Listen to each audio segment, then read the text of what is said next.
Welcome to the Powercast with Charlie Johnson. I'm one of the world's leading fitness and transformation coaches. I'm going to be providing you with the tools to build your ultimate body and mind. Happy Monday, guys. Welcome to another episode of the Powercast. Today I'm going to be riding solo, so it's just going to be myself in on the episode. And today I'm going to be discussing body dysmorphia, my journey in terms of my fitness career, how I started, and some of the issues that I personally come across with myself, and I also see across the general public and with clients. And so we're going to discuss some bits and pieces in terms of my personal journey with body dysmorphia, something that's very topical and used in terms of body shaming, and some other bits and pieces. So for me, going back about me, it's quite a personal subject to talk about, and obviously an open forum such as podcast. But I suffer quite heavily, to be honest with you, with body dysmorphia, which a lot of people wouldn't have thought, bear in mind what I do. And that probably comes from my background as being an overweight child. When I was very young, 13, 14, 15, I was a pretty fat kid, unfortunately, mainly due to having a very poor diet. I was fairly active, but I've always been a big eater. I probably had verging on a food addiction. I went through a phase where I look back now and laugh, but I didn't drink anything other than orange juice for probably about a year or two. I had a lot of cavities in my teeth, as you can say, because there's a lot of sugar in that. But as you can imagine, drinking 3 to 4 litres a day of pure orange juice is a hell of a lot of sugar, which did also add to my slight overweight issue, which didn't help. So that was part of my problem as a young teen. And I think that's probably something that if anyone else who's listening has been overweight when they were younger, it's probably that almost scars your mindset slightly. And I think that's probably something that still plagues me to this day. So what really changed me, I think, was when I got slightly older into my teens. I then got into sport very heavily, playing rugby. And then it really, I wanted to change myself to be the best I could be and get away from the fat kid Charlie, and kids taking the piss out of me at school and those bits and pieces, which used to go on a little bit towards back in the day. And I can still remember instances now of the conversations at school or whatever that still probably linger around in the back of your mind, which even to this day I still have issues with body dysmorphia, either being too fat or being slightly small. And it's funny because people obviously will look up to me for being in the limelight a little bit with social media, and obviously I help transform thousands of clients, which I'm very fortunate to do so. But I just wanted to put this podcast episode out there to let people know that people in the public eye, to a degree, and people you look up to, do also have the same issues you have. You're not alone with, if it's something you're not necessarily happy with the way you look all the time. People will always have their own insecurities, and people deal with them in different ways and have very different coping mechanisms. So for me personally, say in terms of a muscle building journey, I've probably the last few years struggled to build as much muscle as I could have done, because I've never really let myself I've been always too afraid of pushing my body weight up too high, because as soon as I start accumulating body fat, my body dysmorphia kicks in, and the bad memories of being an overweight child probably start to haunt me and plague me a little bit in the back of my mind. So it's a bit of an interesting thought process in terms of how maybe a child's upbringing can affect you further throughout your life. So something probably to bear in mind with anyone who has got children, if they're getting to a stage where maybe they are a little bit overweight, is to be very tactful of how you deal with that. Because if you don't deal with it in the correct manner, then I think that can be something that can cause potential issues further down the line. So that's something very much to be aware of, in my opinion. So talking about myself and going back to the way I try and cope and deal with these sort of things like body dysmorphia. So the best way for me is just try and balance things out. So I love food, and I love traveling, and I'm always been a big eater. So for last week, for example, I've been in Texas in the States, and for me, I'm not going to go travel to the US and not enjoy myself a little bit and have the foods I want to have. I'll just try and be clever with how I eat these foods and the timings of when I'm going to have a quote unquote cheat meal, which was basically a lot of Mexican food when we were in Texas. Funny enough, my love for chicken fajitas has been massively rekindled. There was a few cheesecakes at Cheesecake Factory as well, which were phenomenal. But at 1,700 calories to go for an Oreo Extreme cheesecake, you have to really want one. So I think I had two, I think, to be fair. So some top tips in terms of if you do suffer a little bit of body dysmorphia, in terms of managing your food intake if you are traveling or anything like that. The best way if you're going to have a bit of a blowout meal is ideally have it for your post-workout meal. And if you know you're going to be overdoing on the calories like I was, then I would add in a little bit of cardio or extra activity during the day. So I'm currently in a mass gaining phase myself. And so what I did is I was adding in 30 minutes cardio on a cross trainer in the hotel first thing in the morning, just to try and balance out some of the extra calories that were coming in a little bit, just to mitigate any damage in that respect. I also found digestively, exercise first thing in the morning makes a massive difference in just helping everything sort of move through your system, as it were, politely. And make you feel better about in terms of how you feel. There's nothing worse in particular if you have a bit of complex about being overweight, then feeling very bloated is probably not going to help you with that.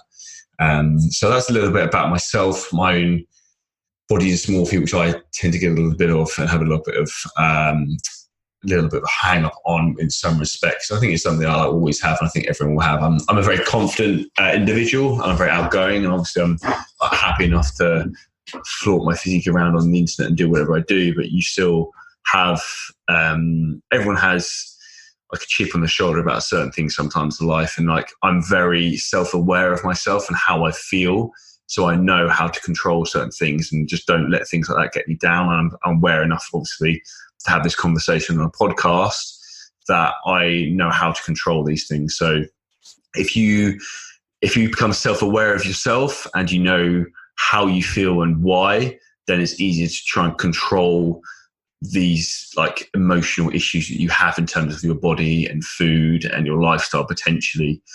So the best thing I can say to anyone is another tip, which is try and become as self-aware as you can in terms of mentally how you feel, and then try and reverse engineer back why do you feel that way, and then that should hopefully help you cope and deal with whatever issues you have.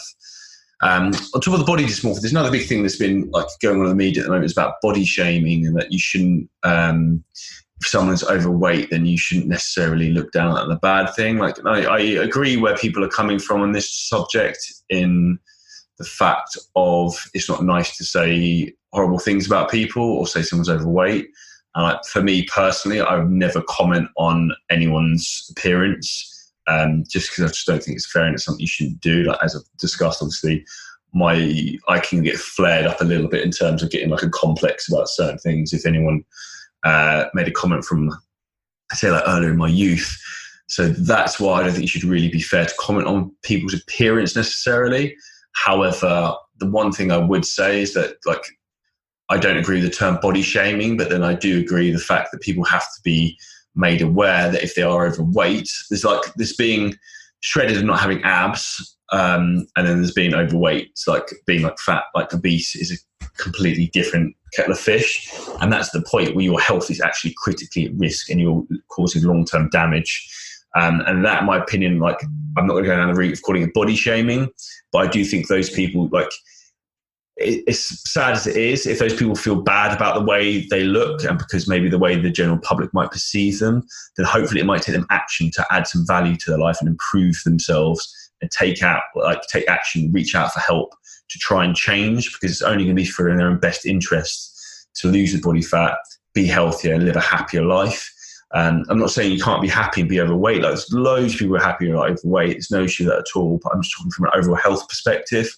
But sometimes if someone has, if there's any negativity in the media or anything like that, for someone being overweight, hopefully that will help people take the first step to improve their health, lose the body fat and get a better shape. So that's just where I'm at. To give an example of, for me, and obviously I've talked about how I personally can sometimes be unhappy with my own appearance, as everyone always is, because you're very self-critical because you want to improve. When I go to the gym and train, even if at that time I'm in superb condition, I'm really happy with how I look, I have to mentally in myself, when I'm really trying to push myself deep in those dark sets where it's hurting and I'm really grinding it out, you have to, as sadistic as it sounds, almost dislike yourself and the way you look, even if you are happy, Because if you're truly content with where you're at in life, you give up and you just coast. And for me, I want to be the best I can be, whether it be in my physique, my mentality, my business, everything I do. I just want to be the best that I can be and maximize everything I can, and like lead by example in the way I carry myself. So in those moments, I have to use, like, as dark as anger and like dislike for myself, to push yourself through the discomfort to improve. And then when you come out the other side of the session, you're like, that's banging, I feel amazing. I push myself beyond what I thought I was capable of.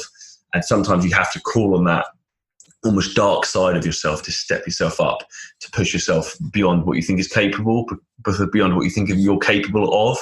Because if you don't push yourself, you won't achieve what you're maximally capable of.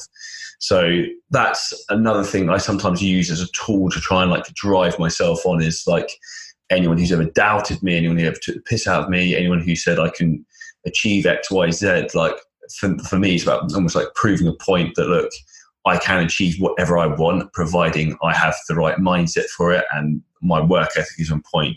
And your work ethic, whether it be to get in shape or build a business or have a family or create the life you want to live, is the biggest variable you can control. If you can outwork everyone and you work relentlessly and you're passionate about what you do, I can guarantee whatever you want to do in life, you will be successful. So that's another thing in terms of how I feel you should try and use your energy as a tool to try and combat like the way you feel, the way you look, just constantly keep working with what you're doing. Now, on top of that, obviously the body shame, which is another thing, was like I come across a lot with, obviously, is on the internet at the moment. Another thing that people need to be aware of is obviously, which like social media is something I love and I also hate at the same time, because it causes a lot of problems with people. What I like to call is comparison syndrome. So people look up to like, oh, Charlie's got X, Y, Z, like, and then like everyone's just comparing themselves to everyone else. Like, lead your own life. I have the same thing with like my clients. They see like another client's results and they want the same progress, and they're unhappy that maybe they're not progressing as quickly as, say, X, Y, Z. But you've got to appreciate everyone has a different body, a different mind, and everyone progresses at a different rate. So no one is exactly the same as everyone else. So do not compare yourself to other people. You are your own person. You have your own uniqueness, and that's what makes you special as an individual of who you are, is you being unique. So like that's the thing. Just don't compare yourself to other people. Be yourself. Don't look at other people for inspiration necessarily in terms of wanting to be like that person. Look to be the best version of you can be. There's no reason you can't look up to certain people for motivation, but I wouldn't say you wouldn't say I want to be that person. Be the best version of you is the best thing I can recommend for anyone. So that's for me is everything. Just don't compare yourself to other people, because that's, I think, the number one reason we see so much unhappiness now sometimes with social media, is that people constantly scrolling through Instagram and mindlessly, and they're just looking at all these people projecting their perfect lives, when in reality, like, no one's lives are necessarily perfect. People, you've got to remember, with social media, are only putting out there what they want you to see. So be very, very aware of that. And again, as it comes down, as I'll talk about the body dysmorphia and how to cope with that, is about being self-aware of the way you feel and why. And the same thing when you go through social media. If you find looking at loads of shredded dudes with abs, like, that's cool. But if you find that's making you unhappy because you don't have that, then unfollow that person. The one thing I say is, like, think about why are you following someone, and like, what value do they add to your life? And that's the big thing that I try and provide with the social media content I put out there. I don't want it to be the Charlie show of look how great I am.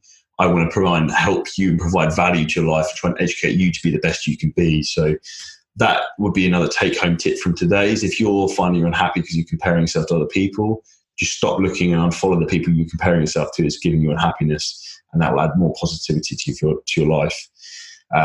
So this is a short episode of just me ranting on in terms of like body dysmorphia, where I'm at, and just some points I've had running through my head that I think will be useful for people to take out there on this Monday morning as a bit of real motivation in terms of what can be challenges you might come across, but then to also let you know you're not the only person or people out there who deal with these issues. Whatever issues you have, you can still be hugely successful.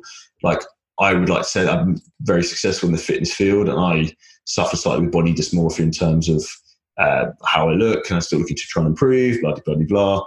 But I can still achieve the goals I want to achieve despite the way sometimes I mentally feel about my appearance. So I hope this one helps you guys. If you find this has helped you, please drop me a message, reach out on Instagram, Facebook, whatever.